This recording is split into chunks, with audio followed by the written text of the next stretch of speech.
One time, in North Sumatra, there lived a farmer who was very diligent in his work.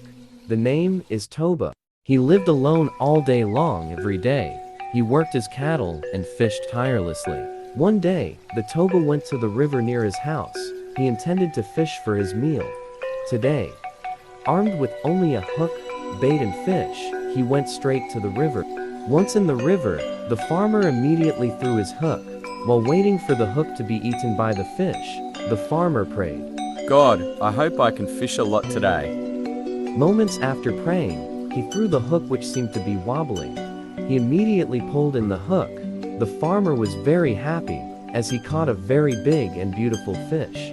After that, the farmer took the fish to his house, and as he arrived in front of the house, the fish was not there and suddenly turned into a very beautiful woman, and the woman said, "Don't worry, sir.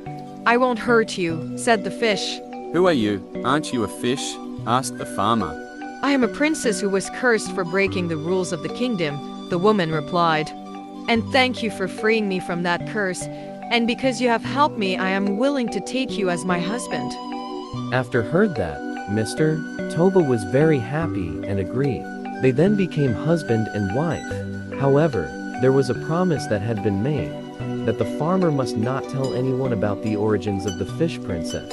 If the promise was broken, there would be a terrible disasters. After that, they got married and lived in the same house. Finally, the farmer and his wife's happiness increased, because they had a son and his name is Samasir. Their son grew up to be a very handsome and strong boy. He had a habit that made everyone marvel at his powers. The boy was always hungry and never felt full.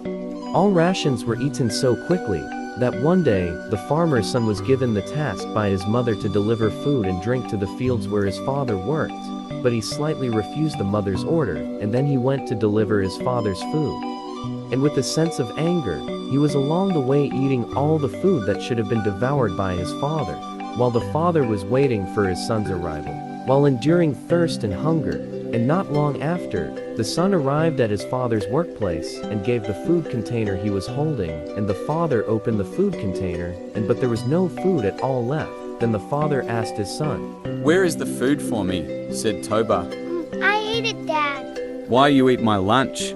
I'm hungry after playing with my friends. I'm sorry, Dad. You a naughty Samo, don't come home anymore. You, damn fish's son, said his father angrily. After saying these words, his son ran to the house and asked the truth by crying very loudly. So his mother asked, "Why is my son crying?"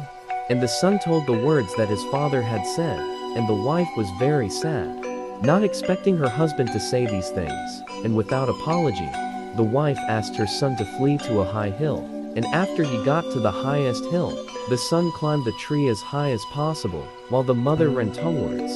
At that time, it was raining so hard that the husband who wanted to chase to stop his wife stopped because suddenly, the water was overflowing. The water overflowed so high and wide that it formed a lake. The husband drowned in the lake, so that it was called Lake Toba, and hill that his son climbed became an island, namely the island of Samasir.